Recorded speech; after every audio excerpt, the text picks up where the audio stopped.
Now to our Big 7 story list, starting with the surveillance video right here. You see it behind me, a driver crashing into the side of a North Knoxville restaurant, kind of punching a hole in the brick in the cement wall. You see it there once again, almost as wild from the surveillance video.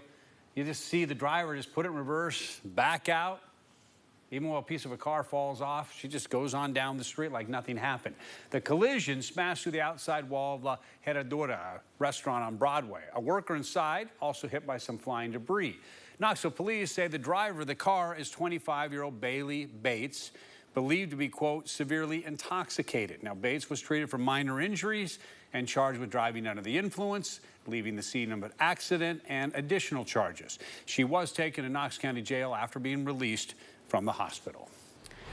Our next big story happening at a meeting that is underway even as we speak. The topic, a huge one for Tennessee in the last year, protecting kids at schools in the wake of the Covenant school shooting.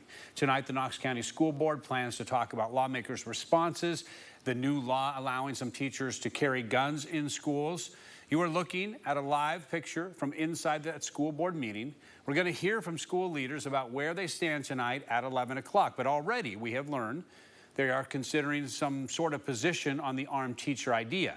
Last week, we found out that board members have put forward 2 resolutions against arming teachers. One states that Knox County schools would not allow teachers to carry guns. The other reemphasizing that it's up to school resource officers, school security officers, and law enforcement to protect children and staff at school campuses.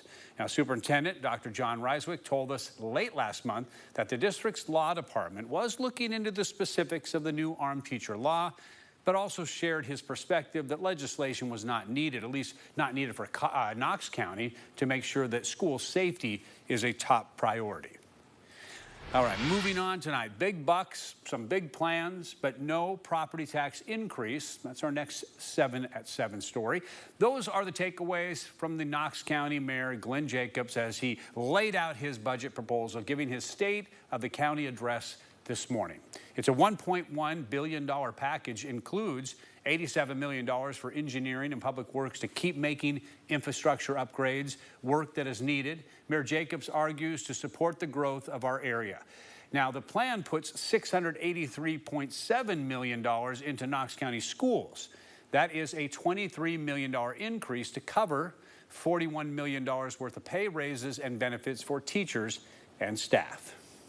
And I am recommending that we fund the request in its entirety, net of pass-through dollars. That means starting teachers with a bachelor's degree will now make $47,000 a year, and the starting pay for those with a master's degree will be almost $51,000. And by 2026, all our starting teachers will meet state requirements by earning at least $50,000 annually.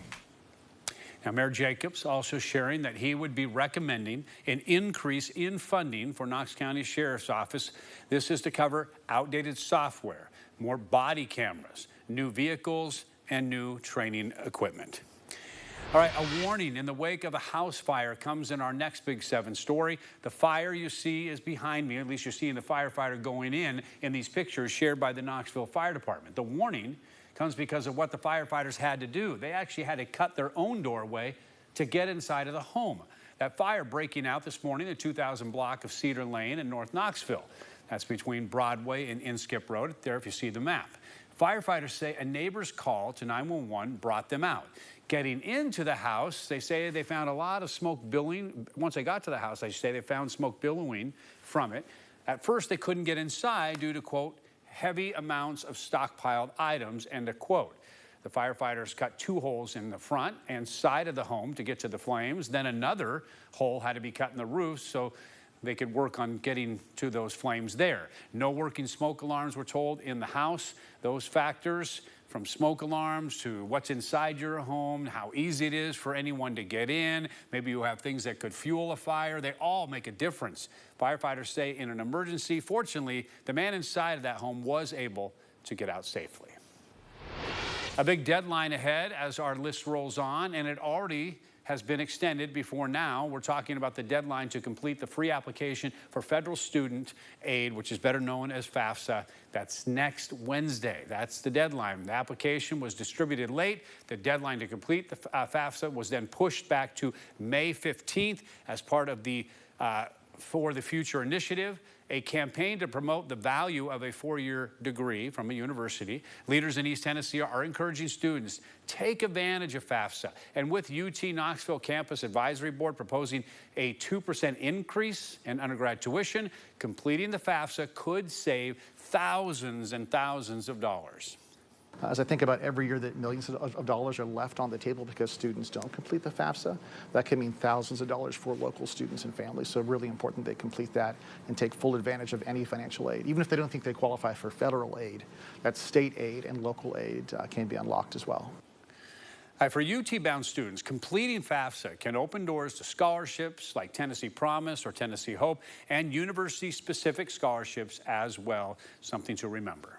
All right, a big update, I should say, in the rash of car burglaries we've been seeing in the area. Knoxville police tell us that they have now found and they have charged 2 people. We told you about the break-ins last week, according to Knoxville police. Nearly 24 cars broken into last weekend in downtown Knoxville, also at 2 hotel parking lots along Executive Park Drive, just off of Cedar Bluff and I-40. Now, property crimes detectives identified a vehicle of interest related to the burglaries. We're told it was located, stopped by KPD officers early this morning on Merchants Center Boulevard in North Knoxville.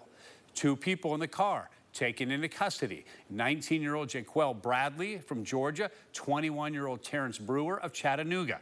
Both have been charged with multiple counts of vehicle burglary. We're told KPD is still investigating the string of burglaries, and they also believe that other people could be involved. All right, wrapping up our Big 7 list. Today marks 1 week since the lives of 4 law enforcement officers were taken in the line of duty in Charlotte, North Carolina. This morning, a memorial service was held for Deputy U.S. Marshal Thomas Weeks, Jr. Last week, as we reported, Weeks, along with North Carolina Department of Corrections Officer Sam Peloche and William Elliott, as well as Charlotte Mecklenburg Officer Joshua Iyer, shot and killed while attempting to serve a felony search warrant. The suspect in all this, Terry Hughes Jr., was also killed. Officers from New York, from Chicago, from all across the state and other states attending the service.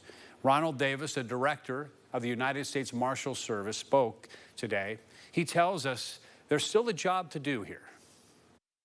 The law enforcement community is truly a family. We run to danger, not away from it. We swear to an oath and a code that we practice in both our professional and personal lives, and one that continues long after our badges have been displayed in a retirement case. We adhere to core values such as honor, courage, respect, strength, service, and sacrifice.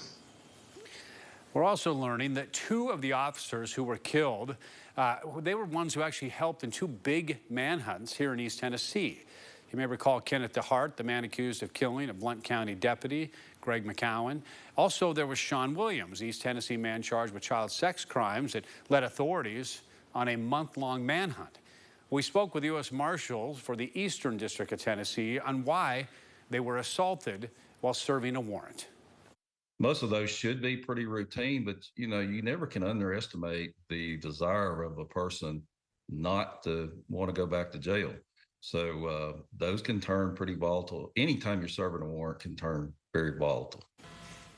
Now, the incident, the deadliest single incident in law enforcement since 2016.